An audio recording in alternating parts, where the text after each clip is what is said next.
ꯅꯨꯡꯁꯤꯕꯤꯗꯨꯅ Manipuri entertainment ꯆꯦꯅꯦꯜꯕꯨ subscribe ꯑꯃꯁꯨꯡ like ꯇꯧꯕꯤꯔꯝꯃꯨ channel ꯑꯁꯤꯅ ꯉꯁꯤꯁꯨ ꯃꯌꯥꯝꯕꯨ ꯏꯀꯣꯛꯅꯣꯅ ꯈꯣꯏꯔꯝꯖꯔꯤ ꯃꯍꯧꯁꯥꯒꯨꯝ ꯉꯁꯤꯁꯨ ꯑꯩꯒꯤ ꯅꯨꯡꯁꯤꯖꯔꯕ ꯁꯕꯁꯀ꯭ꯔꯥꯏꯕꯔꯁꯤꯡꯅ ꯊꯥꯕꯤꯔꯛꯄ ꯃꯅꯤꯄꯨꯔꯤ ꯍꯣꯔꯔ ꯁ꯭ꯇꯣꯔꯤ ꯑꯅꯧꯕ ꯑꯃꯃꯨꯛ ꯃꯌꯥꯝꯒꯤꯗꯃꯛꯇ ꯄꯨꯗꯨꯅ ꯂꯥꯛꯆꯔꯤ ꯋꯥꯔꯤ ꯑꯁꯤꯕꯨ ꯂꯥꯟꯊꯣꯛꯆꯔꯛꯄ ꯃꯇꯝꯗ ꯁꯣꯏꯈꯤ ꯂꯥꯟꯈꯤꯕ ꯌꯥꯎꯔꯕꯁꯨ ꯃꯌꯥꯝꯗ ꯉꯥꯛꯄꯤꯅꯕ ꯍꯥꯏꯖꯔꯤ ꯐꯔꯦ ꯑꯗꯨꯗꯤ ꯃꯌꯥꯝ ꯋꯥꯔꯤꯁꯤ ꯍꯧꯅꯕ ꯇꯧꯖꯔꯒꯦ ꯋꯥꯔꯤꯁꯤ ꯃꯇꯝ ꯑꯗꯨꯗ ꯑꯩꯒꯤ ꯅꯨꯄꯤꯅ ꯄꯪꯕꯗꯒꯤ ꯑꯩꯒꯤ ꯏꯐꯝꯗ ꯇꯥꯈꯤꯕ ꯗꯁꯥ ꯑꯃꯒꯤ ꯋꯥꯔꯤꯅꯤ ꯑꯩꯁꯦ ꯄꯥꯈꯪ ꯑꯣꯏꯔꯤꯉꯩꯗꯒꯤ ꯅꯨꯄꯤꯁꯨ ꯀꯌꯥ ꯈꯪꯅꯔꯛꯇꯦ ꯍꯣꯏ ꯑꯃꯕꯨꯗꯤ ꯈꯪꯅꯖꯔꯛꯏ ꯃꯗꯨꯅꯤ ꯑꯩꯅ ꯂꯧꯗꯨꯔꯤꯁꯤ ꯑꯩꯅ ꯈꯪꯅꯖꯔꯤꯕ ꯃꯍꯥꯛꯁꯤ ꯏꯕꯥꯅꯤꯃꯛ ꯄꯥꯈꯪ ꯂꯩꯁꯥ ꯑꯣꯏꯔꯤꯉꯩꯗꯗꯤ ꯑꯩꯅ ꯃꯥꯁꯤ ꯏꯆꯝ ꯆꯝꯖꯕ ꯄꯪꯇꯛ ꯁꯨꯇꯛ ꯇꯧꯖꯕ ꯑꯩꯅ ꯍꯥꯏꯔꯤꯈꯩꯗ ꯏꯟꯒꯗꯕ ꯅꯨꯄꯤ ꯃꯥꯜꯂꯝꯃꯤ ꯍꯣꯏ ꯏꯟꯁꯨ ꯑꯗꯨꯝ ꯏꯜꯂꯛꯏ ꯃꯥꯁꯨ ꯑꯗꯨꯕꯨ ꯀꯣꯟꯅꯗꯤ ꯑꯗꯨ ꯈꯪꯅ ꯀꯣꯛ ꯌꯥꯎꯗꯕ ꯄꯪꯉꯛꯀꯅꯤ ꯍꯥꯏꯕꯗꯤ ꯑꯩ ꯅꯣꯡꯃꯇ ꯊꯥꯖꯔꯨꯗꯦ ꯅꯨꯄꯤꯒ ꯀꯌꯥ ꯀꯣꯏꯔꯛꯇꯕꯒ ꯑꯩꯁꯨ ꯃꯥꯕꯨ ꯑꯗꯨꯝ ꯂꯧꯁꯜꯂꯦ ꯂꯨꯍꯣꯡꯕ ꯆꯍꯤ 2 ꯐꯥꯎꯗꯤ ꯃꯥꯒ ꯑꯩꯒꯁꯤ ꯑꯗꯨꯝ ꯍꯔꯥꯎ ꯍꯔꯥꯎ ꯂꯩꯃꯤꯟꯅꯩ ꯃꯁꯤꯗ ꯑꯩꯅ ꯍꯥꯏꯖꯅꯤꯡꯕꯗꯤ ꯑꯩꯁꯦ ꯄꯥꯈꯪ ꯑꯣꯏꯔꯤꯉꯩꯗꯒꯤ ꯌꯨꯁꯦ ꯑꯗꯨꯝ ꯃꯔꯛ ꯃꯔꯛꯇ ꯊꯛꯆꯔꯛꯏ ꯌꯥꯝꯅ ꯀꯥ ꯍꯦꯟꯅ ꯑꯣꯚꯔꯗꯣꯁꯇ ꯊꯛꯄꯃꯛꯇꯤ ꯅꯠꯇꯦ ꯅꯣꯡ ꯐꯥꯗꯣꯛ ꯏꯁꯨꯡ ꯏꯃꯥꯟꯅꯕ ꯄꯨꯜꯂꯛꯄꯗ ꯊꯛꯄ ꯑꯃ ꯑꯗꯨ ꯅꯠꯇ꯭ꯔꯒ ꯗꯦꯕ ꯀꯔꯃ ꯂꯨꯍꯣꯡ ꯈꯣꯡꯗꯣꯡꯕ ꯌꯥꯎꯔꯛꯄꯗ ꯊꯛꯄ ꯑꯗꯨꯝ ꯃꯤ ꯄꯨꯟꯕ ꯌꯥꯅꯕ ꯍꯥꯏꯗꯅ ꯊꯛꯆꯔꯛꯏ ꯃꯥꯁꯨ ꯑꯗꯨꯝ ꯈꯪꯕꯅꯦ ꯑꯩꯁꯦ ꯌꯨ ꯈꯔꯗꯤ ꯑꯗꯨꯝ ꯊꯛꯏ ꯍꯥꯏꯕꯗꯨ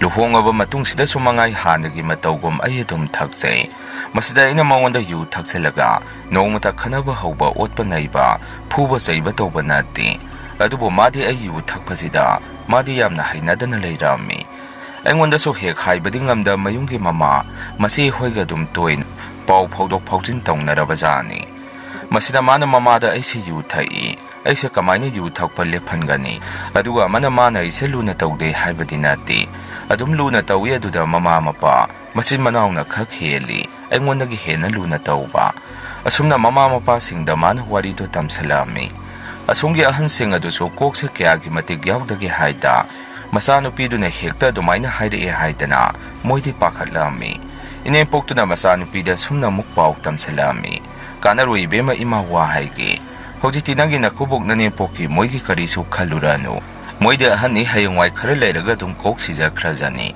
ꯃꯣꯏꯅ ꯀꯨꯏꯅ ꯄꯨꯟꯁꯤꯗꯅ ꯅꯣꯏꯒ ꯃꯥꯟꯅꯅ ꯄꯨꯟꯁꯤꯕ ꯌꯥꯕ ꯅꯠꯇꯦ ꯂꯩꯅꯥꯅꯒ ꯖꯥꯠ ꯖꯥꯠ ꯂꯥꯛꯄꯒ ꯂꯩꯅꯥ ꯑꯃ ꯂꯥꯛꯄꯗ ꯑꯗꯨꯝ ꯀꯨꯟꯖꯈ꯭ꯔꯗꯕꯅꯤ ꯑꯗꯨꯕꯨ ꯏꯃꯥꯅ ꯍꯥꯏꯅꯤꯡꯕꯗꯤ ꯑꯩꯇꯒꯤ ꯅꯨꯄꯥꯅ ꯃꯔꯨꯅꯤ ꯁꯪꯁꯥꯔꯁꯤꯗ ꯌꯨꯝ ꯄꯥꯟꯕ ꯅꯨꯄꯤ ꯈꯨꯗꯤꯡꯃꯛ ꯃꯥꯒꯤ ꯅꯨꯄꯥꯅꯕꯨ ꯆꯥꯎꯊꯣꯛ ꯆꯥꯎꯅ ꯂꯦꯞꯈ꯭ꯔꯕ ꯀꯥꯟꯗ ꯀꯅꯥꯒꯤ ꯃꯅꯦꯝꯄꯣꯛ ꯃꯀꯨꯕꯣꯛ ꯃꯆꯟꯅꯨꯄꯤ ꯀꯔꯤꯁꯨ ꯂꯩꯕ ꯅꯠꯇꯦ ꯑꯗꯨꯕꯨ ꯃꯁꯤ ꯄꯥꯛ ꯍꯦꯛꯇꯗꯤ ꯊꯣꯛꯀꯟꯗꯦ ꯈꯔ ꯋꯥꯅ ꯊꯣꯛꯏ ꯑꯗꯨꯅ ꯀꯩꯗꯧꯒꯦ ꯍꯥꯏꯗ ꯍꯧꯖꯤꯛꯇꯤ ꯉꯜꯂꯤꯉꯩ ꯅꯪ ꯅꯨꯄꯥꯗꯣ ꯍꯌꯦꯡꯋꯥꯏꯐꯥꯎ ꯅꯪꯅ ꯍꯥꯏꯕ ꯏꯟꯅꯕ ꯅꯪꯒꯤ ꯅꯇꯨꯡꯗ ꯀꯨꯏꯅ ꯍꯦꯛ ꯏꯟꯅꯅꯕ ꯃꯍꯩ ꯄꯣꯁꯦꯝ ꯊꯥꯒꯗꯕꯅꯤ ꯃꯁꯤ ꯃꯇꯝꯁꯤꯒꯤ ꯆꯠꯅꯕꯤꯅꯤ ꯌꯦꯡꯉꯨ ꯂꯩꯔꯛꯁꯤꯗ ꯂꯩꯕ ꯁꯅꯥꯌꯥꯏꯃ ꯍꯥꯏꯔꯤꯕ ꯅꯨꯄꯥꯗꯨ ꯃꯥꯁꯦ ꯄꯥꯈꯪ ꯑꯣꯏꯔꯤꯉꯩꯗ ꯀꯌꯥ ꯃꯊꯣꯡ ꯆꯥꯗꯦ ꯉꯥꯏꯍꯥꯛ ꯂꯩꯇ ꯃꯤ ꯐꯨꯅꯕ ꯊꯛꯄ ꯆꯥꯕ ꯉꯥꯛꯊꯣꯛꯄ ꯃꯃꯥ ꯃꯄꯥꯒꯗ ꯈꯟꯅꯔꯒꯗ ꯂꯩꯕ ꯑꯁꯤꯒꯤ ꯑꯉꯥꯡꯁꯤꯅ ꯍꯌꯦꯡꯋꯥꯏ ꯃꯌꯨꯝ ꯃꯀꯩꯒ ꯄꯥꯜꯂꯛꯑꯒ ꯅꯨꯄꯤꯒ ꯊꯤꯔꯛꯑꯒꯗꯤ ꯃꯥꯏ ꯅꯨꯄꯤꯗꯣ ꯑꯣꯟꯊꯣꯛꯅ ꯋꯥꯈ꯭ꯔꯅꯤꯗ ꯀꯥꯏꯗꯅ ꯑꯗꯣ ꯍꯧꯖꯤꯛꯇꯤ ꯅꯨꯄꯤ ꯍꯦꯛ ꯊꯤꯈꯤꯕꯗꯒꯤ ꯍꯨꯏ ꯑꯀꯨꯟꯕ ꯑꯣꯟꯈ꯭ꯔꯦ ꯃꯥꯏ ꯅꯨꯄꯤꯒ ꯑꯗꯨ ꯂꯨꯅ ꯇꯧꯈ꯭ꯔꯕꯖꯥꯠꯅꯤ ꯃꯁꯤ ꯅꯣꯏꯅꯗꯤ ꯇꯔꯥꯏ ꯂꯧꯔꯝꯒꯅꯤ ꯑꯁꯤ ꯀꯩꯁꯨꯝꯇ ꯇꯧꯕ ꯅꯠꯇꯦ ꯅꯨꯄꯤꯗꯨꯅ ꯉꯝꯅ ꯄꯥꯅꯕ ꯃꯥꯒꯤ ꯅꯨꯄꯥꯁꯤ ꯉꯜꯂꯤꯉꯩꯗ ꯃꯍꯩ ꯄꯣꯁꯦꯝ ꯊꯥꯈ꯭ꯔꯕꯅꯤ ꯑꯗꯨꯒꯤꯅꯤ ꯍꯧꯖꯤꯛ ꯃꯥꯏ ꯅꯨꯄꯤ ꯎꯗ꯭ꯔꯒꯗꯤ ꯃꯥꯏ ꯅꯨꯄꯤ ꯀꯣꯏꯊꯤ ꯊꯤꯔꯤꯕꯁꯤ ꯅꯍꯥꯟꯁꯨ ꯖꯣꯕ ꯀꯥꯔꯗ ꯁꯨꯐꯝꯗ ꯃꯥꯒꯤ ꯅꯨꯄꯤꯗꯨ ꯊꯤꯕ ꯂꯥꯛꯏ ꯁꯛꯇꯥꯗꯨꯒ ꯑꯩꯈꯣꯏ ꯃꯌꯥꯝꯁꯨ ꯍꯥꯏꯅꯔꯤꯅꯤ ꯑꯁꯤꯗ ꯀꯔꯤꯅꯣꯃ ꯇꯧꯕꯤꯈ꯭ꯔꯦ ꯍꯥꯏꯗꯅ ꯑꯗꯨꯅ ꯅꯪꯁꯨ ꯍꯧꯖꯤꯛꯇꯤ ꯏꯃꯥꯅ ꯍꯥꯏꯔꯤꯁꯦ ꯚꯥꯞ ꯇꯥꯔꯝꯃꯅꯤ ꯉꯜꯂꯤꯉꯩ ꯅꯆꯥ ꯁꯦꯝꯕ ꯉꯝꯍꯧꯅꯕ ꯏꯃꯥꯅ ꯍꯥꯏꯔꯤꯁꯦ ꯇꯧ ꯃꯗꯨꯒꯤ ꯄꯣꯠꯁꯛꯇꯣ ꯂꯧꯔꯛꯄꯩꯗꯤ ꯏꯃꯥ ꯂꯧꯐꯝ ꯂꯩ ꯂꯩꯀꯥꯏ ꯑꯁꯤꯗ ꯑꯗꯨꯒꯤ ꯃꯇꯥꯡꯗ ꯏꯃꯥꯗ ꯉꯥꯛꯇꯅꯤ ꯇꯥꯟꯅꯔꯤꯁꯤ ꯑꯁꯨꯝꯅ ꯃꯃꯥꯗꯨꯅ ꯑꯄꯪꯕꯤ ꯑꯩꯒꯤ ꯅꯨꯄꯤꯗ ꯍꯦꯛ ꯀꯥꯝꯁꯜꯂꯕꯖꯥꯠꯅꯤ ꯑꯩꯅꯁꯨ ꯍꯥꯏꯖꯈ꯭ꯔꯤꯗꯨꯅꯤ ꯑꯩꯒꯤ ꯅꯨꯄꯤꯁꯤ ꯈꯔ ꯄꯪꯉꯤ ꯍꯥꯏꯗꯅ ꯑꯗꯨꯅ ꯃꯥꯗꯤ ꯃꯃꯥꯅ ꯉꯥꯡꯕ ꯋꯥ ꯑꯗꯨꯗ ꯊꯥꯖꯈꯤꯗꯅ ꯏꯃꯥꯗꯨꯗꯤ ꯏꯃꯥꯅ ꯕꯕꯥꯗꯁꯨ ꯇꯧꯈ꯭ꯔꯕꯣ ꯏꯃꯥꯅ ꯋꯥ ꯑꯃ ꯍꯥꯏꯕꯗ ꯕꯕꯥꯅ ꯑꯁꯨꯛ ꯌꯥꯝꯅ ꯏꯜꯂꯤꯁꯤ ꯍꯪꯉꯝꯃꯤ ꯃꯃꯥꯗꯨꯅꯁꯨ ꯍꯥꯏꯠ ꯇꯨꯃꯤꯟꯅ ꯂꯩꯌꯨ ꯀꯩꯒꯤ ꯇꯧꯔꯣꯏꯗꯒꯦ ꯅꯄꯥ ꯍꯣꯏꯁꯨ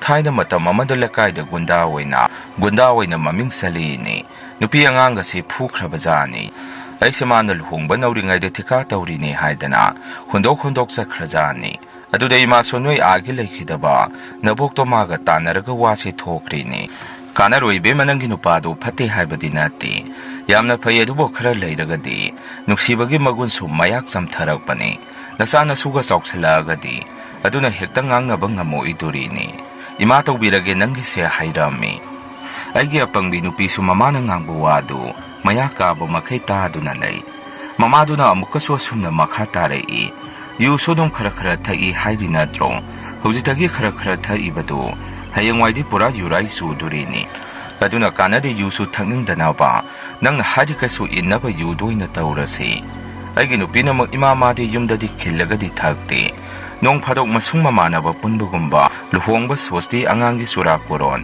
ꯃꯁꯤꯒꯨꯝꯕ ꯆꯠꯈ꯭ꯔꯒꯗꯤ ꯌꯨꯁꯦ ꯍꯦꯛꯇ ꯉꯥꯎꯔꯒ ꯍꯜꯂꯛꯏ ꯑꯗꯨꯅ ꯑꯩꯗꯤ ꯀꯃꯥꯏꯅ ꯌꯨꯗꯨ ꯂꯩꯔꯒ ꯃꯉꯣꯟꯗ ꯄꯤꯊꯛꯇꯣꯏꯅꯣ ꯍꯪꯉꯝꯃꯤ ꯃꯃꯥꯗꯨꯅ ꯑꯃꯨꯛ ꯏꯁ ꯑꯗꯨꯗꯤ ꯂꯨꯔꯤꯗꯅ ꯑꯗꯨ ꯁꯨꯃꯥꯏꯅ ꯇꯧꯔꯣ ꯅꯣꯡ ꯐꯥꯗꯣꯛ ꯃꯁꯨꯡ ꯃꯃꯥꯟꯅꯕ ꯆꯥꯛꯆꯥ ꯍꯩꯖꯥꯟꯅꯕꯗꯤ ꯅꯣꯏꯒꯤꯗ ꯁꯣꯏꯗꯅ ꯌꯥꯎꯔꯛꯈꯤꯅꯤ ꯑꯗꯨꯗ ꯌꯨꯗꯨ ꯅꯪꯅ ꯄꯨꯊꯣꯛꯑꯒ ꯀꯣꯛ ꯄꯤꯊꯛꯎ ꯑꯇꯩꯗꯨꯗꯤ ꯊꯛꯃꯤꯟꯅꯩ ꯍꯥꯏꯖꯕꯒꯤ ꯋꯥꯅꯤ ꯀꯩꯁꯨ ꯃꯣꯏꯗꯗꯤ ꯇꯧꯔꯣꯏ ꯅꯪ ꯅꯨꯄꯥꯗꯅꯤ ꯇꯧꯗꯣꯏꯁꯤ ꯃꯥꯒꯤ ꯃꯃꯤꯡꯗꯅꯤ ꯁꯣꯜꯂꯛꯇꯣꯔꯤꯁꯤ ꯑꯗꯨꯅ ꯅꯪ ꯀꯔꯤꯁꯨ ꯋꯥꯔꯨꯅꯨ ꯏꯃꯥ ꯃꯇꯝ ꯈꯔ ꯂꯩꯔꯒ ꯀꯣꯏꯔꯛꯀꯦ ꯄꯣꯠꯇꯨ ꯄꯨꯔꯒ ꯉꯁꯤ ꯍꯌꯦꯡꯃꯛꯇꯤ ꯉꯝꯃꯣꯏ ꯃꯇꯝ ꯆꯪꯅ ꯁꯦꯝꯗꯣꯔꯤꯕꯅꯤ ꯄꯣꯠꯁꯛꯇꯨ ꯍꯥꯏꯕꯤꯔꯛꯑꯝꯃꯤ ꯃꯗꯨꯗꯩꯁꯤꯗ ꯃꯥꯗꯤ ꯍꯦꯛꯇ ꯍꯔꯥꯎꯈꯤꯗꯅ ꯑꯩꯁꯦ ꯃꯥꯅ ꯍꯥꯏꯔꯤꯈꯩ ꯏꯜꯂꯅꯤ ꯍꯥꯏꯗꯅ ꯍꯔꯥꯎ ꯃꯥꯁꯦ ꯃꯃꯥꯅ ꯍꯨ ꯀꯥꯞꯁꯤꯜꯂꯛꯄꯁꯤꯡ ꯑꯗꯨ ꯃꯗꯨ ꯂꯧꯗꯨꯅ ꯌꯨꯝꯗ ꯍꯜꯂꯛꯏ ꯑꯗꯨꯒ ꯅꯨꯃꯤꯠꯇꯨꯗꯒꯤ ꯑꯩꯉꯣꯟꯗ ꯃꯥꯅ ꯗꯗꯥ ꯅꯪ ꯆꯥꯛꯀ ꯆꯥꯅꯕ ꯌꯥꯎꯔꯣꯏꯗ꯭ꯔꯣ ꯏꯃꯨꯡ ꯑꯁꯤꯗ ꯅꯣꯏꯅ ꯁꯨꯡꯅ ꯃꯥꯟꯅꯕ ꯃꯌꯥꯝ ꯑꯃ ꯍꯥꯏꯗꯅ ꯍꯪꯈꯤꯕꯁꯤꯅ ꯑꯩꯗꯤ ꯀꯌꯥꯕꯨ ꯊꯣꯏꯗꯣꯛꯅ ꯈꯟꯖꯜꯂꯨꯗꯦ ꯁꯨꯝ ꯑꯗꯨꯃꯥꯏꯅ ꯃꯥꯅ ꯍꯪꯃꯟꯗꯅ ꯀꯣꯛꯁꯤꯗ ꯁꯨꯝ ꯅꯤꯡꯁꯤꯡ ꯂꯩꯔꯕꯅꯤꯅ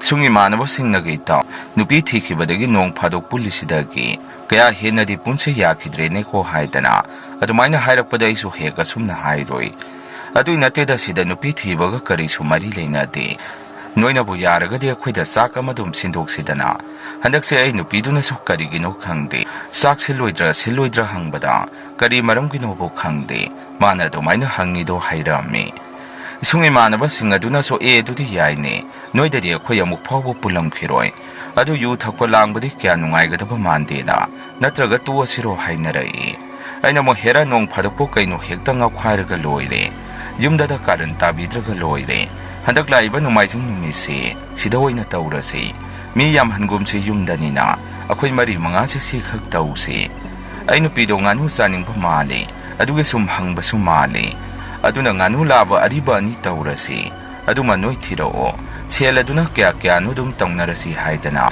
ꯑꯩꯁꯨ ꯑꯗꯨꯝꯅ ꯆꯥꯛ ꯆꯥꯅꯕꯗꯣ ꯍꯦꯛ ꯂꯦꯞꯁꯜꯂꯛꯑꯝꯃꯤ ꯏꯃꯥꯟꯅꯕꯁꯤꯡ ꯑꯗꯨꯅꯁꯨ ꯍꯣꯏ ꯑꯗꯨꯗꯤ ꯁꯣꯏꯗꯅ ꯇꯧꯔꯁꯤ ꯍꯥꯏꯅꯔꯛꯏ ꯑꯗꯨꯒ ꯑꯃꯅ ꯑꯩꯒꯤ ꯅꯨꯄꯤꯗꯤ ꯃꯍꯩ ꯄꯣꯠꯁꯦꯝ ꯌꯥꯎꯔꯕ ꯌꯨ ꯑꯗꯨ ꯃꯃꯥꯗꯨꯅ ꯅꯍꯥꯟꯗꯒꯤ ꯊꯤꯜꯂꯛꯑꯒ ꯌꯨꯝ ꯑꯁꯤꯗ ꯂꯩꯔꯕꯖꯥꯠꯅꯤ ꯑꯩꯅ ꯈꯪꯖꯗꯕꯒꯤ ꯋꯥꯅꯤ ꯅꯨꯃꯤꯠꯇꯣ ꯏꯃꯥꯟꯅꯕ ꯈꯔ ꯇꯧꯔꯒ ꯑꯩꯅꯗꯤ ꯃꯥꯁꯦ ꯉꯥꯅꯨ ꯆꯥꯅꯤꯡꯉꯝꯅꯤ ꯀꯥꯏꯗꯅ ꯉꯥꯅꯨ ꯂꯥꯕ ꯍꯥ ꯀꯥꯝꯕ ꯐꯖꯕ ꯉꯥꯅꯨꯗꯣ ꯑꯩꯈꯣꯏꯁꯨ ꯆꯥꯕ ꯃꯥꯁꯨ ꯄꯤꯖꯕ ꯍꯥꯏꯗꯅ ꯊꯣꯡꯕꯤꯔꯤ ꯑꯗꯨꯕꯨ ꯃꯥꯗꯤ ꯑꯩꯒꯤ ꯑꯣꯏꯅꯗꯤ ꯍꯨ ꯆꯦꯜꯂꯕ ꯌꯨ ꯑꯣꯏꯅ ꯄꯤꯊꯛꯅꯕ ꯉꯥꯏꯗꯨꯅ ꯂꯩꯈꯤ ꯑꯗꯨꯒꯤ ꯅꯨꯃꯤꯠꯇꯨ ꯌꯨꯁꯦ ꯕꯣꯇꯜ 3 ꯂꯧꯔꯛꯄꯅꯤ ꯏꯃꯥꯟꯅꯕꯁꯤꯡ ꯑꯗꯨꯅ ꯑꯗꯨꯕꯨ ꯊꯛꯄ ꯆꯥꯕꯗꯣ ꯃꯌꯥꯏ ꯆꯜꯂꯛꯄꯗ ꯌꯨ ꯕꯣꯇꯜꯗꯣ 4 ꯁꯨꯔꯒ ꯂꯩꯔꯝꯃꯤ ꯃꯁꯤꯗ ꯑꯩꯈꯣꯏꯁꯨ ꯄꯨꯡꯉꯛ ꯍꯦꯛ ꯉꯛꯅꯔꯛꯑꯝꯃꯤ ꯏꯃꯥꯟꯅꯕꯁꯤꯡ ꯑꯗꯨꯗꯁꯨ ꯑꯩꯅ ꯍꯥꯏ ꯀꯩꯅꯣ ꯅꯣꯏꯕꯨ 3 ꯈꯛꯇꯅꯤ ꯍꯥꯏꯕꯗꯥꯏꯅꯦ ꯀꯃꯥꯏꯅ 4 ꯁꯨꯔꯝꯃꯤꯅꯣ ꯍꯪꯉꯝꯃꯤ ꯏꯃꯥꯟꯅꯕ ꯑꯃꯅ ꯑꯃꯨꯛ ꯀꯩꯅꯣ ꯔꯣꯖꯦꯁꯇ ꯉꯁꯥꯏ ꯂꯧꯕ ꯆꯪꯈꯤꯕꯅꯤ ꯑꯁ ꯌꯥꯔꯦꯁꯦ ꯊꯛꯇꯣꯛꯑꯒ ꯂꯣꯏꯔꯦ ꯑꯁꯤꯒꯤ ꯑꯉꯥꯎꯕꯁꯤꯅ ꯍꯦꯟꯅ ꯂꯧꯁꯜꯂꯛꯑꯃꯅꯤ ꯍꯥꯏꯅꯔꯛꯑꯝꯃꯤ ꯈꯔꯁꯨ ꯑꯗꯨꯝ ꯉꯥꯎꯈꯠꯅꯔꯛꯑꯕꯅꯤꯅ ꯒ꯭ꯌꯥꯟ ꯃꯦꯟ ꯑꯃꯠꯇ ꯇꯥꯟꯅꯗ꯭ꯔꯦ ꯃꯔꯛ ꯑꯁꯤꯗ ꯑꯩꯒꯤ ꯅꯨꯄꯤꯅ ꯑꯩꯕꯨ ꯄꯤꯊꯛꯅꯕ ꯃꯍꯩ ꯄꯣꯠꯁꯦꯝ ꯌꯥꯎꯔꯕ ꯌꯨ ꯑꯗꯨꯁꯨ ꯌꯥꯎꯔꯤꯕꯅꯤ ꯃꯥꯗꯤ ꯑꯩꯈꯣꯏ ꯃꯌꯥꯝꯅ ꯏꯟꯁꯥꯡ ꯀꯟꯅ ꯊꯣꯡꯅꯕ ꯍꯣꯠꯅꯔꯤꯉꯩ ꯇꯨꯃꯤꯟꯅ ꯑꯩꯈꯣꯏꯒꯤ ꯌꯨ ꯊꯛꯐꯝꯗꯣ ꯈꯪꯇꯣꯛꯑꯒ ꯌꯨꯗꯣ ꯍꯥꯞꯆꯜꯂꯕꯖꯥꯠꯅꯤ ꯄꯣꯠꯁꯦꯝ ꯌꯥꯎꯔꯕ ꯌꯨꯗꯣ ꯑꯩꯅ ꯒꯤꯂꯥꯁ ꯑꯃ ꯊꯛꯄ ꯍꯧꯕꯗ ꯑꯩꯁꯦ ꯒ꯭ꯌꯥꯟꯁꯦ ꯈꯪꯇꯥ ꯍꯦꯛ ꯇꯥꯏ ꯑꯉꯛꯄꯅꯤ ꯋꯥꯈꯟꯗ ꯑꯩꯁꯨ ꯁꯨꯝꯅ ꯈꯜꯂꯤ ꯀꯩꯅꯣꯅꯦ ꯁꯤꯒꯤ ꯌꯨꯁꯤꯕꯨ ꯍꯦꯛ ꯊꯛꯄꯒ ꯒ꯭ꯌꯥꯟꯁꯦ ꯈꯪꯇꯥ ꯍꯦꯛ ꯇꯥꯔꯤꯁꯤꯅ ꯍꯥꯟꯅꯒꯤ ꯅꯤꯁꯥꯒ ꯂꯣꯏꯅ ꯃꯥꯡꯉꯤꯅꯦ ꯑꯁꯨꯝꯅ ꯑꯩꯁꯦ ꯃꯣꯏ ꯑꯇꯩꯗꯁꯨ ꯀꯝꯗꯧꯒꯦ ꯍꯪꯉꯝꯃꯤ ꯃꯗꯨꯗ ꯏꯃꯥꯟꯅꯕꯁꯤꯡ ꯑꯗꯨꯗꯤ ꯌꯨꯁꯨ ꯂꯣꯏꯅ ꯉꯥꯎꯈꯠꯅꯔꯛꯑꯝꯃꯤ ꯑꯩꯒꯤ ꯏꯁꯥꯁꯦ ꯒ꯭ꯌꯥꯟ ꯇꯥꯕꯒꯨꯝ ꯇꯧꯏ ꯑꯗꯨꯒ ꯑꯃꯨꯛ ꯍꯟꯅ ꯌꯨꯗꯣ ꯊꯛꯅꯤꯡꯕꯁꯨ ꯏꯁꯥꯗ ꯑꯩꯁꯦ ꯏꯄꯣꯛ ꯄꯣꯛꯑꯝꯗꯦ ꯏꯁꯥ ꯃꯅꯨꯡꯗꯒꯤ ꯊꯣꯛ ꯂꯥꯎꯔꯒ ꯌꯨ ꯃꯅꯝꯗꯣ ꯇꯥꯕꯗ ꯑꯩꯁꯦ ꯀꯔꯤꯅꯣꯃ ꯏꯇꯧ ꯇꯧꯔꯛꯑꯝꯃꯤ ꯌꯨꯗꯣ ꯑꯩꯁꯨ ꯀꯔꯤꯅꯣꯃ ꯆꯤꯡꯅꯗꯅ ꯃꯈꯥ ꯇꯥꯅ ꯊꯛꯇ꯭ꯔꯦ ꯐꯨꯛ ꯍꯧꯒꯠꯂꯒ ꯑꯩꯁꯦ ꯃꯣꯏ ꯃꯌꯥꯝꯒꯤ ꯆꯥꯛ ꯏꯁꯤꯡ ꯁꯦꯝꯅꯕ ꯊꯧꯔꯥꯡ ꯑꯣꯏꯅ ꯇꯧꯕꯤꯔꯛꯑꯝꯃꯤ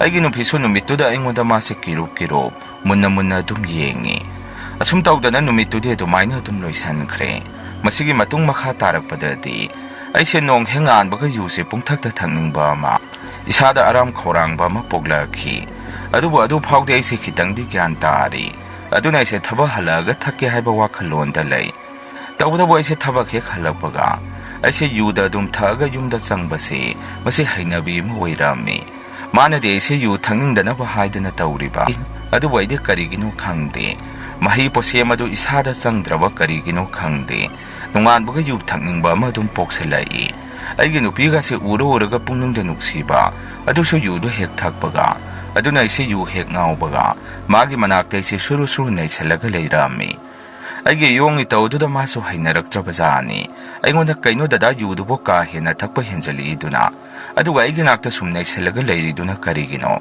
hainade dumaina tawganu haidai Panamana dum na hajaragasu aidi mase dum aigi mitmanga sida lengdana dum leheningami mangonda ina pami ba ngawriba sumaina yudu da moina mahi posema do hapa abanina yudu da so aise amuktabo ngawkhidana yudu thangingba masu pohalami aigi mong matawdu da yungge ima babadi kaigumba ma singnaba haukrabani adu aigi nupi da so baba imana singnaba haurami khangawdana aigi aduk thuna hongiba iyongi tawduda amana madi aigi mawong adu da kizaraktana mamado wari da tamurabazani Mama apawiduna su kainune adudi onarabazarani tawridubo aidi yuda taw hekta hairure yu nataba to pasana thangnaba amada taholamgadabani as onarene tawrisi nangonda ngawriba dumaina yududa su ngawkrene ibema ima maibado maduga mukta thuna wase tanaruke natragadi iyadu yuda thangmandana anaba olani aibo kainungi tawjarubunu haidana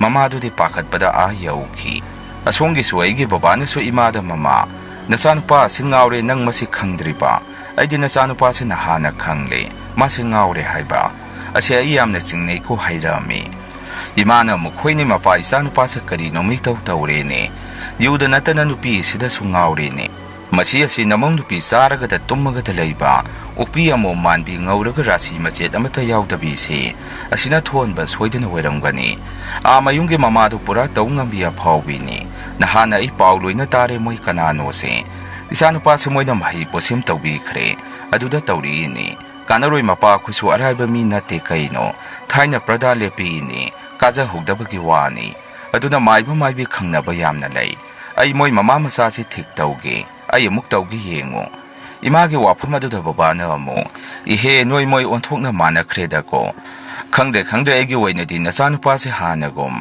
noi myam sangdana gyana mukta halau ai lekai mamangdei kaiba ma yauksalae hairami adumaina imana khoi so somda maiba ma tanarga yengbada maibaduna so dum sengna hairai aisa mahi posem tawkhre aduna ni haidana aduna imana aigi nupi sinongma phajana wahang pahang tawi nang isanupada kari tawrui sengna hayo aduna tragadi nangi nupa se ngawraga sakhrani akhoina ngonda kari su tawroi noi songe imaga kari tawrui haidana imadi direct kimini aduna hekta hangami madudai gi nupi su kizaraktana singbada loina hek haidorai madudai de imana songi inempokto kauraga phajana hekta thina ngangtarami hanadagi gyana suktana leiraba isanupa sibo noina sidagi hena mukta haningiba gyan se karino noina mana sana se loina puthorau ai isa layenge makhata ba noi maiba maibi tanaba yaroi aina dum yengjage tawbudabu sendi khara changani madumati akhoi puthokpa ngamoi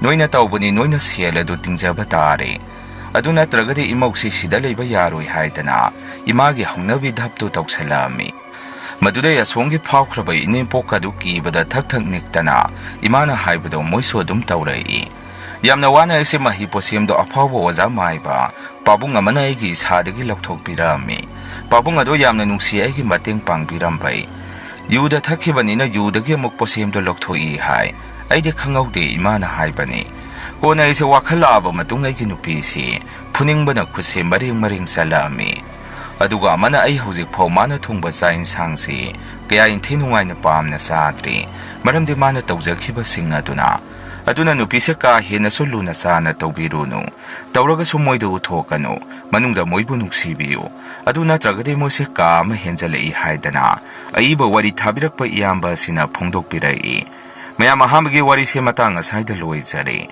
ani subo wari se muk mayamda khudun tamjari Eigi mingse Rosan kaujay isilinaw ani sudi tomdani, ima babaga koy ahung kakta lejabani. Babana rang sangba yum saba dum sali, ima so kay tienda tuktuna, isang napi yolami.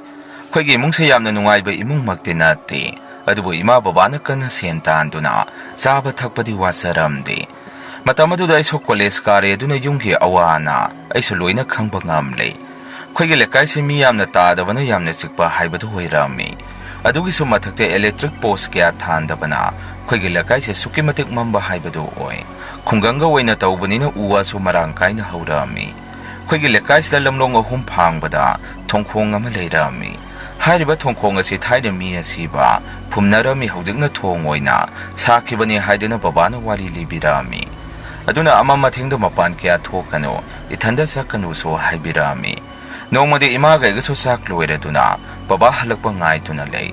Numidang ipong baro taramday sida baba sa yumda halay. Baba halagpa ubada ima na sutok duna, kay no atong na tiyang kare, nang nahali iba sa karangan na hanbirak pa yadro. Ima na dum na harubada baba so tap na sumna kumay. Hay nuping aside tabag loy sanda na ima na basingga, ay sungay hakpuluri. Adugi halagpa da kara tiyang kare, saka sana rabunoy bo. Imana so babagi wato da tam na sumna mukumi. As nang sidi nga say na pao mahayrak pa yadro. Sumda na nasaga iga na saksa da kay nang bungay da kalayri. Imana dum na harub da babaso, imong da sang na sumna kumay. Kay daw bagi ngay di no sukti nga si pao ba, nga say na kok sa tuom pa yadro. Imaga iga so imong da sang doon na ina babada sumna hay. Baba kwa gilamlong ahong pang bagi, tong do sukti nga kanda halisi po kizadro. Ay na doon na hangubada baba na nokto na, ay ngunda yengaga. Ipasok kiri niya sa uba, doon nga sidi imana pa mayam ka, halagpa ni na karimata kandre. Ado nang di ama mating da mapanto ka no, asige tong si lukra ba tong ni. Midi pakpang na lauda ba ni. Ado ba hakting na nating naruba mi dumadi, kan ba nga maruy da ba ni. Ay na suhoy babado saksara si tum na ba isuwari. Sumna babaga ko'y punasakto sa ato ka potha na rami. Imaga babaga na tabak loy na sakraga, yung siya ay nahek-hek sang bani. Ay di koles talaga susholon sendo na dumtanami. Yung damiga lay tabagay sumapanban si pang na tuwam di. Ay su koles halaga imong gitabay kang loy na yaw to na, sakso tuwang ba dum yaw rami. Ay na tabak pong ba loy rabada, ima halag pa sila sumapan na tuwag to na, ima po halag pa ngay to na lay. Wakanda so numito ay sesum na kalami. Kay no imasubong nga sidi yam na tiyengida. Nahangkay di nga tanong mamdringay da dumhalag pa ni. Ay buwas haway da salaga yengo sirani. Nung tinong mang ba sila nung so tarak ka da pamadi. Darak ni na tawri sina mang kraba. Ay ima buwas haway pag da yung biru keda. Matanda nung ay raroy. Si hayda na ina imong dagi satil lagtok pa sanggi tau ba sida. Ima na ibu mapandagi kauray. Ibong wakay no ima laagan ng nasanggi tau rito na. Ima halagti hayda na ay ima law ba turak kita ba ni. Nate karigino ima nga sidi yam na tingi sibo. Ay na dum na hangubaday ima na sutap na. Ay ngunda yeng do na sumna hayday.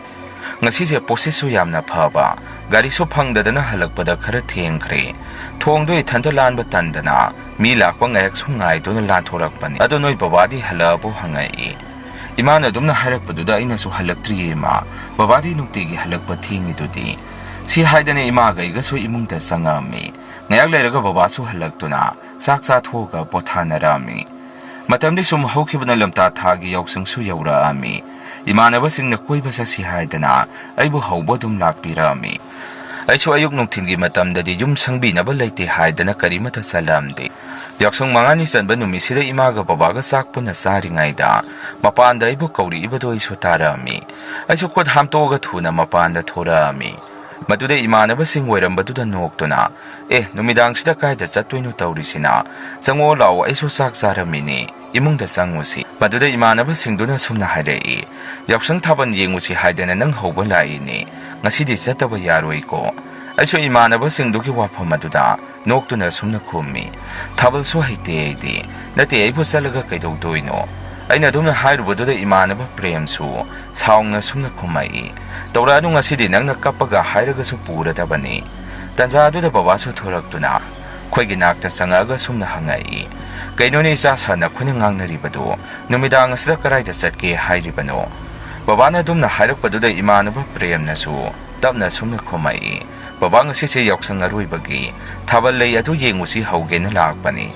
Imanabagi waduda babana sunoktuna sakadabani nupa harisidi nong phadok su chalu adubani isa sa pungtheng theng nadi leirakanu ngahak yaururaga salong halau amama theng na halakpadu nungaite hainabi mafamdo kawganu konoi babana adumna harakpaduda imanaba singaduna su hoit baba haidina khumami babana su yarabada isu chak charibadu toga loisalami aina su imanaba singadu deitaw honen kharangan nadi halaksiko thengagadi talli aina dumna harubada prem nasu asumna khumai chatphok chatri nangi hongna bido amuk hauraba aina so adugi natte da bha thengna halakpadu tanbagini aiso loisanba loiraduna imaga babaga da chalukhige hairamaga aiso dum thorami thabal mafam adu tamna gari da khusi harau saminarami thabal mafam yauduna khajikta ngairba kanduda imanaba sing aduna ngahak ngai khoitaw asida mukta changusi hairai aina so kainoi taw noibu thaban mafam da chatoini haidaine asida mu kaidauge hairino aina hairibado tadaba makhai imanaba sing aduna changusila au haidana mafam aduda changubada hidak yon phamoiduna leirami aidi kya hinadi haidana thamdi ngayak layarga loiraduna thaban mafamdo tamna mukchalami akhuso thaban mafam yauraduna imanaba premga rahulgana aingonda sumna hairei itaw nongso songusi lao nathanda tandro sida leido silao aiso imanaba singaduda amuk noktuna sumna hai nate itaw hoiwoina chongbiruro aidi tasingna thaban se haitabani imanaba singaduna so thaban chonguni haidana moide loina sangnarami aina di hidak ngaurabani na sangmuranu di haijabani adubu yadi loina sangnakhre thabaldo som yengduna pungde baro tarami aiso imanaba singdubu kauthoknaba kanna honajai adubu thoro haiba yaramde masige matung thabal loirakanda koina halakpadu pung baro makhai helami yum halakpasda idi mathayamna sarami thongselani khanbada adubu akhoi yambadina karisu tawroida khanduna adum yumlomda halai thong manak yorokpasda imanaba premna aingonda sumna hairei itaw thongkongsda nupi malepi sibo asibo kana oiribajano aiso dumna harakpaduda soidredana haidana aiso haipet onthokduna yengi akhona yengubadadi karisu leiba uramde adubo imanaba premde makot thinduna kanna dum hairi kaino noina udeda hairi dubo ada lepisi noibo udrabo ai khaktaru urisibo adumna ngangnari ngaida imanaba rahunna askadaidagi nupino mapan thokningbana sidore ai amukta thokhige aiso rahunba phajanduna tapna sumna hai itaw asaida adu yabanate lao salase yumda oina tawrusi aina rahun senari ngaida imanaba premdi nupi ama lei phutni haidana adaida mapan thoksalami aiso tawriba matawoduda kari tawduino khangamde hidaka loina thaksanarabanina senabada awaba haibada oirami aiso yumda oina pubuna pharani khandana yumda chalase hairami adumna tawringaida imanaba premsi kana lauduna sumna hairei itaw nupido ada mukleire chalase itaw khoi siba tare asumna tawnaringaida imanaba premsi adum gyan mangduna lekthakre aiso sidi yararui haidana gari da hapaga puna hekta khoisilami premna gyan mangkhibada imanaba teisu loina gyan kharakhadi tarabani adubo yumda gari do thaujanduna babaga imaga kauthomi imaga babaga so thorakduna aingonda kaidawriki bungo nangna dukana kauriduna namanaba singa sidi handribo hojik phawba madudai su baba imanaba premse karino ma tawkre amukte imungda pusansi aina dumna hairubada babaga imaga su pakhana sumna hairei kainoni harisibo kraida kamaina tawkhibano aina su baba thongaduda nupi ma ui haidana hairamaga mase gyaladu mangkhre aigi waphamadudha babaga imaga su kari haiba ibungo thongda haiba aina su hoi baba adu si kamaina tawdoino maiba matang kausira aina dumna hairubada babana su ibungo asaida maiba mata leite aduna ngahagya lakpa ngairasi si haidana babana imanaba adubu yengbirami aina su imanaba taida prem hoige ima babada pau pibiyu hairami akhoi lama sida maiba mata leitabana imanaba si khoida khujula kham ukthoktuna pharakpa yengrami gya lakmandraba adu da premgi ima babada maiba ma puduna lakpiyu haijarami phana kuina ngairba matungda premgi ima babana maiba ma puduna laami pakhane imungda sangaktuna premgi ima se kapai maibaduna sutamna sangsalактuna sumna hairei magi se kamaina karaida tawkhibano ai amukta yenge asumna maibaduna sangsanduna yengubada prem se sole khre kanba ngammaroi hairei ꯑꯩꯗ ꯅꯠꯇꯅ ꯂꯩꯔꯤꯕ ꯏꯃꯥꯟꯅꯕꯁꯤꯡ ꯑꯗꯨꯁꯨ ꯂꯣꯏꯅ ꯀꯞꯅꯔꯝꯃꯤ ꯃꯥꯏꯕꯗꯨꯅꯁꯨ ꯑꯃꯨꯛ ꯃꯈꯥ ꯇꯥꯅ ꯅꯣꯏꯅ ꯉꯁꯥꯏꯅ ꯑꯩꯕꯨ ꯀꯧꯔꯛꯑꯒꯗꯤ ꯐꯒꯗꯕꯅꯤ ꯑꯗꯨꯝꯅ ꯍꯥꯏꯔꯛꯄꯗꯨꯗ ꯕꯕꯥꯅꯁꯨ ꯑꯣꯖꯥ ꯑꯩꯈꯣꯏ ꯂꯩꯀꯥꯏꯁꯤꯗ ꯃꯥꯏꯕ ꯑꯃꯠꯇ ꯂꯩꯇꯕꯅ ꯉꯁꯥꯏꯗꯒꯤ ꯑꯉꯥꯡꯁꯦ ꯂꯥꯛꯅꯔꯤꯕꯅꯤ ꯊꯋꯥꯏ ꯃꯥꯡꯂꯕꯅꯤꯅ ꯃꯥꯏꯕꯗꯨꯅꯁꯨ ꯃꯊꯧ ꯃꯉꯝꯗꯣ ꯄꯥꯡꯊꯣꯛꯄꯤꯔꯣ ꯍꯥꯏꯔꯝꯃꯒ ꯑꯗꯨꯝ ꯆꯠꯈ꯭ꯔꯦ ꯏꯃꯥꯟꯅꯕ ꯄ꯭ꯔꯦꯝꯒꯤ ꯏꯃꯥ ꯕꯕꯥꯅ ꯄ꯭ꯔꯦꯝꯒꯤ ꯊꯋꯥꯏ ꯌꯥꯎꯗ꯭ꯔꯕ ꯍꯛꯆꯥꯡ ꯑꯗꯨꯕꯨ ꯄꯨꯗꯨꯅ ꯑꯗꯨꯝ ꯍꯟꯈꯤꯔꯝꯃꯤ ꯑꯩꯁꯨ ꯄꯤꯛꯂꯤꯉꯩꯗꯒꯤ ꯇꯤꯟꯅꯔꯛꯄ ꯑꯣꯏꯕꯅꯤꯅ ꯊꯋꯥꯏ ꯅꯨꯡꯉꯥꯏꯇꯅ ꯐꯝꯗꯨꯅ ꯌꯨꯝꯗ ꯀꯞꯇꯨꯅ ꯂꯩꯍꯧꯏ ꯕꯕꯥꯁꯨ ꯑꯩꯒꯤ ꯅꯥꯛꯇ ꯆꯪꯉꯛꯇꯨꯅ ꯁꯨꯝꯅ ꯍꯥꯏꯔꯛꯏ ꯏꯕꯨꯡꯉꯣ ꯌꯥꯔꯤꯁꯦ ꯍꯌꯦꯡꯗꯣ ꯅꯪꯒꯤ ꯃꯔꯨꯞꯀꯤ ꯃꯊꯧ ꯃꯉꯝꯗꯣ ꯉꯟꯇꯥꯅ ꯆꯠꯇꯨꯅ ꯌꯥꯎꯔꯨꯔꯁꯤ ꯑꯁꯨꯝꯅ ꯕꯕꯥꯒ ꯏꯃꯥꯒꯅ ꯑꯩꯕꯨ ꯊꯦꯝꯖꯤꯟꯕꯤꯗꯨꯅ ꯏꯃꯨꯡꯗ ꯄꯨꯁꯟꯕꯤꯔꯝꯃꯤ ꯑꯩꯁꯨ ꯑꯍꯤꯡꯗꯨꯃ ꯇꯨꯝꯕ ꯌꯥꯗꯗꯅ ꯑꯗꯨꯃꯛ ꯑꯩꯒꯤ ꯀꯥꯁꯤꯗ ꯐꯝꯗꯨꯅ ꯂꯩ ꯑꯩꯅ ꯑꯗꯨꯝꯅ ꯂꯩꯔꯤꯉꯩꯗ ꯃꯄꯥꯟꯗꯒꯤ ꯏꯃꯥꯟꯅꯕ ꯄ꯭ꯔꯦꯝꯒꯤ ꯈꯣꯟꯖꯦꯜꯗ ꯑꯩꯕꯨ ꯀꯧꯔꯛꯄꯁꯦ ꯑꯩꯅ ꯇꯥꯔꯝꯃꯤ ꯑꯩꯁꯨ ꯋꯥꯈꯟꯗ ꯀꯩꯅꯣꯅꯤ ꯍꯧꯖꯤꯛꯀꯤꯗꯨꯕꯣ ꯏꯇꯥꯎ ꯄ꯭ꯔꯦꯝꯒꯤ ꯈꯣꯟꯖꯦꯜ ꯅꯠꯇ꯭ꯔꯅꯦ ꯁꯤ ꯍꯥꯏꯗꯅ ꯏꯃꯥꯟꯅꯕ ꯄ꯭ꯔꯦꯝ ꯂꯩꯇ꯭ꯔꯦ ꯍꯥꯏꯕꯁꯤ ꯉꯥꯏꯍꯥꯛꯇꯨꯗ ꯀꯥꯎꯊꯣꯛꯇꯨꯅ ꯃꯄꯥꯟꯗ ꯑꯩꯁꯦ ꯆꯦꯟꯊꯣꯛꯇꯨꯅ ꯌꯦꯡꯉꯨꯏ ꯑꯩꯅ ꯑꯗꯨꯝꯅ ꯌꯦꯡꯉꯨꯕꯗꯗꯤ ꯃꯄꯥꯟꯗꯗꯤ ꯀꯅꯥꯁꯨ ꯂꯩꯔꯝꯗꯦ ꯑꯩꯁꯨ ꯃꯪꯒꯣꯜ ꯑꯗꯨꯗ ꯂꯦꯞꯄꯒ ꯄ꯭ꯔꯦꯝ ꯄ꯭ꯔꯦꯝ ꯍꯥꯏꯗꯨꯅ ꯀꯧꯔꯝꯃꯤ ꯑꯩꯅ ꯑꯗꯨꯝꯅ ꯀꯟꯅ ꯀꯟꯅ ꯀꯧꯕꯗꯨꯗ ꯏꯃꯥ ꯕꯕꯥꯅ ꯇꯥꯔꯗꯨꯅ ꯃꯄꯥꯟꯗ ꯊꯣꯔꯛꯇꯨꯅ ꯏꯕꯨꯡꯉꯣ ꯅꯪꯕꯨ ꯀꯩꯗꯧꯔꯒꯦ ꯃꯤꯅ ꯇꯥꯈꯤꯕ ꯇꯥꯔꯦ ꯂꯥꯛꯑꯣ ꯆꯪꯉꯁꯤ ꯑꯩꯁꯨ ꯕꯕꯥ ꯍꯧꯖꯤꯛꯇ ꯄ꯭ꯔꯦꯝꯗꯣ ꯑꯩ ꯀꯧꯔꯝꯕꯅꯤ ꯑꯩꯅ ꯃꯄꯥꯟꯗ ꯊꯣꯔꯛꯄꯗꯗꯤ ꯀꯅꯥꯁꯨ ꯂꯩꯔꯝꯗ꯭ꯔꯦ ꯏꯃꯥ ꯕꯕꯥꯅ ꯑꯩꯕꯨ ꯏꯃꯨꯡꯗ ꯄꯨꯁꯟꯗꯨꯅ ꯑꯍꯤꯡꯗꯨꯃꯗꯤ ꯑꯩꯕꯨ ꯏꯃꯥ ꯕꯕꯥꯅ ꯁꯪꯗꯨꯅ ꯂꯩꯕꯤꯔꯝꯃꯤ ꯅꯨꯃꯤꯠꯇꯨꯁꯨ ꯍꯧꯈ꯭ꯔꯦ ꯅꯣꯡ ꯍꯦꯛ ꯉꯥꯟꯕꯒꯩꯁꯨ ꯏꯃꯥꯟꯅꯕ ꯄ꯭ꯔꯦꯝ ꯍꯣꯏꯒꯤ ꯌꯨꯝꯗ ꯆꯠꯂꯝꯃꯤ ꯑꯩꯅ ꯆꯠꯂꯨꯕꯗ ꯏꯃꯥꯟꯅꯕ ꯑꯇꯩꯁꯨ ꯂꯣꯏꯅ ꯂꯩꯔꯝꯃꯤ ꯑꯩꯈꯣꯏꯁꯨ ꯄꯨꯟꯅ ꯄ꯭ꯔꯦꯝꯒꯤ ꯊꯋꯥꯏ ꯌꯥꯎꯗ꯭ꯔꯕ ꯍꯛꯆꯥꯡꯗꯨꯕꯨ ꯀꯣꯟꯗꯨꯅ ꯀꯞꯃꯤꯟꯅꯔꯝꯃꯤ ꯉꯥꯏꯍꯥꯛ ꯂꯩꯔꯒꯗꯤ ꯄꯣꯂꯣꯏꯅꯕ ꯍꯥꯏꯗꯅ ꯃꯪꯗ ꯄꯨꯟꯅ ꯆꯠꯇꯨꯅ ꯃꯩꯗꯨ ꯆꯨꯈꯠꯂꯛꯑꯝꯃꯤ ꯑꯩꯈꯣꯏꯁꯨ ꯃꯁꯥ ꯇꯨꯝꯗ꯭ꯔꯤ ꯐꯥꯎꯕ ꯑꯩꯈꯣꯏꯁꯨ ꯂꯣꯏꯅ ꯂꯩꯔꯝꯃꯤ ꯃꯁꯤꯒꯤ ꯃꯇꯨꯡ ꯅꯨꯃꯤꯠ ꯈꯔꯅꯤ ꯍꯧꯈ꯭ꯔꯦ ꯅꯣꯡꯃꯗꯤ ꯕꯕꯥꯁꯤ ꯅꯨꯃꯤꯗꯥꯡꯗ ꯂꯥꯛꯇꯨꯅ ꯏꯃꯥꯒ ꯑꯩꯒꯗ ꯁꯨꯝꯅ ꯍꯥꯏꯔꯛꯏ ꯍꯩ ꯅꯣꯏꯕꯨ ꯇꯥꯕ ꯊꯣꯡꯈꯣꯡ ꯑꯗꯨꯗ ꯄ꯭ꯔꯦꯝꯒꯤ ꯈꯣꯟꯖꯦꯜ ꯃꯥꯟꯕ ꯑꯃꯅ ꯕꯕꯥ ꯕꯕꯥ ꯍꯥꯏꯗꯨꯅ ꯀꯧꯗꯨꯅ ꯇꯥꯟꯅꯔꯛꯏ ꯑꯩꯁꯨ ꯀꯔꯤꯅꯣ ꯈꯟꯗꯨꯅ ꯊꯨꯅ ꯌꯨꯝꯗ ꯂꯥꯛꯑꯕꯅꯤ ꯑꯗꯨꯕꯨ ꯑꯩꯒꯤ ꯇꯨꯡꯁꯤꯗ ꯑꯗꯨꯝ ꯏꯟꯅꯔꯛꯄꯒꯨꯝ ꯇꯧꯔꯛꯏ ꯃꯗꯨꯒꯤꯅꯤ ꯑꯩꯅ ꯊꯨꯅ ꯂꯥꯛꯏꯕꯁꯤ ꯑꯩꯁꯨ ꯕꯕꯥꯅ ꯍꯥꯏꯔꯤꯕꯗꯨ ꯇꯥꯔꯒ ꯏꯉꯛ ꯉꯛꯅ ꯀꯩꯅꯣ ꯕꯕꯥꯅ ꯍꯥꯏꯔꯤꯗꯨꯕꯣ ꯑꯗꯨꯕꯨ ꯑꯁꯦꯡꯕ꯭ꯔꯣ ꯏꯇꯥꯎ ꯄ꯭ꯔꯦꯝꯒꯤ ꯊꯋꯥꯏꯗꯨꯕꯨ ꯇꯁꯦꯡꯅꯃꯛ ꯊꯣꯛꯑꯕꯖꯥꯔꯥ ꯑꯩꯅ ꯑꯗꯨꯝꯅ ꯍꯥꯏꯔꯨꯕꯗ ꯕꯕꯥꯅꯁꯨ ꯏꯕꯨꯡꯉꯣ ꯂꯩꯀꯥꯏ ꯃꯤꯅ ꯍꯥꯏꯅꯕꯗ ꯄ꯭ꯔꯦꯝꯒꯤ ꯊꯋꯥꯏ ꯊꯣꯛꯏ ꯍꯥꯏꯅꯔꯕꯅꯤ ꯑꯗꯨꯕꯨ ꯃꯁꯤ ꯄ꯭ꯔꯦꯝꯒꯤ ꯊꯋꯥꯏꯗꯤ ꯑꯣꯏꯔꯣꯏ ꯊꯣꯡꯈꯣꯡ ꯑꯗꯨꯗ ꯊꯣꯛꯂꯤꯕꯗꯨ ꯇꯤꯟꯃꯨ ꯂꯥꯏꯃꯨꯁꯤꯡ ꯑꯗꯨꯅ ꯂꯩꯈꯤꯗ꯭ꯔꯕ ꯅꯪꯒꯤ ꯅꯇꯥꯎ ꯄ꯭ꯔꯦꯝꯒꯤ ꯃꯁꯛ ꯃꯑꯣꯡ ꯂꯧꯗꯨꯅ ꯊꯣꯛꯏꯕꯅꯤ ꯑꯩꯁꯨ ꯕꯕꯥꯒꯤ ꯋꯥꯐꯝ ꯑꯗꯨꯗ ꯑꯀꯤꯕꯅ ꯄꯤꯛ ꯊꯜꯂꯛꯑꯝꯃꯤ ꯅꯨꯃꯤꯠꯇꯨꯒꯤ ꯅꯨꯃꯤꯗꯥꯡꯅꯤꯁꯨ ꯆꯥꯛ ꯇꯣꯛꯑꯒ ꯇꯨꯝꯕ ꯌꯥꯗꯦ ꯍꯥꯏꯗꯅ ꯍꯤꯞꯇꯨꯅ ꯂꯩ ꯃꯗꯨꯗꯁꯨ ꯑꯩꯒꯤ ꯅꯥꯛꯁꯤꯗ ꯃꯤ ꯑꯃ ꯂꯩꯕꯒꯨꯝ ꯁꯍꯨꯝ ꯁꯌꯥꯁꯛ ꯀꯌꯥ ꯑꯃ ꯑꯗꯨꯝ ꯐꯪꯉꯛꯏ ꯑꯩꯁꯨ ꯇꯧꯔꯛꯏꯕꯁꯤꯡ ꯑꯗꯨꯗ ꯀꯔꯤꯅꯣ ꯈꯟꯗꯨꯅ ꯉꯥꯏꯍꯥꯛ ꯀꯨꯌꯦꯡ ꯌꯦꯡꯗꯨꯅ ꯂꯩ ꯑꯩꯒꯤ ꯅꯥꯀꯣꯡ ꯑꯁꯤꯗꯁꯨ ꯃꯤ ꯑꯃꯅ ꯑꯩꯕꯨ ꯀꯧꯕꯗꯧꯅ ꯑꯗꯨꯝ ꯇꯥꯔꯛꯑꯝꯃꯤ ꯊꯨꯅ ꯑꯩꯁꯨ ꯏꯃꯥ ꯕꯕꯥꯒꯤ ꯃꯅꯥꯛꯇ ꯆꯪꯗꯨꯅ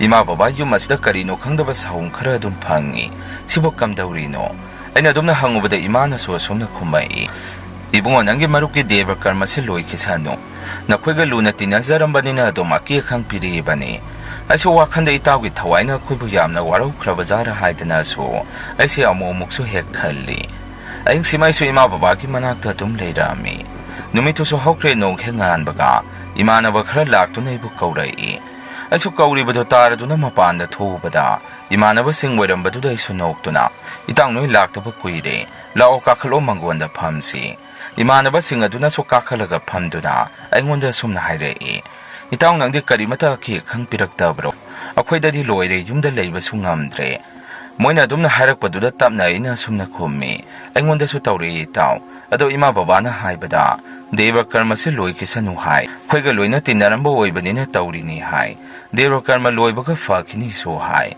ꯏꯃꯥꯟꯅꯕꯁꯤꯡ ꯑꯗꯨꯅꯁꯨ ꯑꯃꯨꯛ ꯍꯣꯏ ꯏꯇꯥꯎ ꯑꯩꯈꯣꯏꯒꯤ ꯏꯃꯥ ꯕꯕꯥꯅꯁꯨ ꯑꯗꯨꯃꯥꯏꯅꯕꯨꯗꯤ ꯍꯥꯏ ꯑꯗꯨꯗ ꯇꯧꯔꯛꯏꯕ ꯑꯀꯤ ꯑꯈꯪ ꯃꯌꯥꯝꯁꯦ ꯇꯟꯕꯒꯤ ꯋꯥꯅꯤ ꯑꯩꯅꯁꯨ ꯈꯔ ꯈꯥꯡꯂꯁꯤ ꯍꯌꯦꯡ ꯅꯠꯇ꯭ꯔꯣ ꯃꯥꯒꯤ ꯁꯣꯔꯥꯠꯇꯨꯕꯨ ꯍꯥꯏꯔꯨꯕꯗ ꯏꯃꯥꯟꯅꯕꯁꯤꯡ ꯑꯗꯨꯅꯁꯨ ꯃꯥꯅꯤ ꯑꯗꯨꯒꯤ ꯅꯣꯏꯗ ꯆꯠꯂꯨꯁꯤ ꯍꯥꯏꯗꯅ ꯑꯩꯈꯣꯏꯁꯦ ꯄꯨꯟꯅ ꯂꯥꯛꯑꯕꯅꯤ ꯃꯣꯏꯒꯤꯗ ꯑꯋꯥꯠ ꯑꯄꯥꯁꯨ ꯀꯩꯅꯣ ꯈꯔ ꯍꯪꯕꯤꯔꯨꯁꯤ ꯉꯥꯏꯍꯥꯛ ꯂꯩꯔꯒ ꯏꯃꯥꯟꯅꯕ ꯄ꯭ꯔꯦꯝ ꯍꯣꯏꯒꯤ ꯌꯨꯝ ꯌꯧꯔꯗꯨꯅ ꯑꯩꯈꯣꯏꯁꯨ ꯃꯣꯏꯒꯤꯗ ꯆꯪꯉꯛꯑꯝꯃꯤ ꯑꯩꯈꯣꯏ ꯎꯕꯗ ꯏꯃꯥꯟꯅꯕ ꯄ꯭ꯔꯦꯝꯒꯤ ꯏꯃꯥꯁꯨ ꯊꯣꯔꯛꯇꯨꯅ ꯅꯨꯡꯉꯥꯏꯇꯅ ꯁꯨꯝꯅ ꯍꯥꯏꯔꯛꯏ ꯏꯆꯥꯁꯥ ꯅꯈꯣꯏꯗꯤ ꯅꯪꯒꯤ ꯃꯔꯨꯞ ꯂꯩꯇꯕꯒꯤ ꯀꯅꯥꯝꯇ ꯌꯨꯝ ꯑꯁꯤꯗ ꯂꯥꯛꯅꯤꯡꯗ꯭ꯔꯕ ꯃꯥꯜꯂꯤ ꯅꯣꯏꯗꯤ ꯅꯣꯡꯃꯇ ꯂꯥꯛꯈꯤꯗ꯭ꯔꯦ ꯑꯩꯈꯣꯏꯁꯨ ꯏꯃꯥꯅ ꯑꯗꯨꯝꯅ ꯍꯥꯏꯔꯛꯄꯗꯨꯗ ꯅꯨꯡꯉꯥꯏꯇꯅ ꯑꯩꯅ ꯁꯨꯝꯅ ꯍꯥꯏ ꯏꯃꯥ ꯑꯗꯨꯒꯤ ꯅꯠꯇꯦ ꯌꯨꯝ ꯑꯁꯤꯗ ꯆꯪꯉꯛꯄꯗ ꯑꯩꯒꯤ ꯃꯔꯨꯞ ꯎꯗꯕꯁꯦ ꯌꯥꯝꯅ ꯅꯨꯡꯉꯥꯏꯇꯦ ꯏꯇꯥꯎ ꯂꯩꯇꯕꯗ ꯌꯨꯝꯁꯤ ꯏꯆꯤꯛ ꯆꯤꯛꯄꯒꯨꯝ ꯇꯧꯏ ꯑꯗꯨꯅ ꯂꯥꯛꯇꯕꯅꯤ ꯏꯃꯥ Ado itaw premgidamagta ngasidi ako'y mayamsida hing soydana leani haying soratkidamagta hayrami.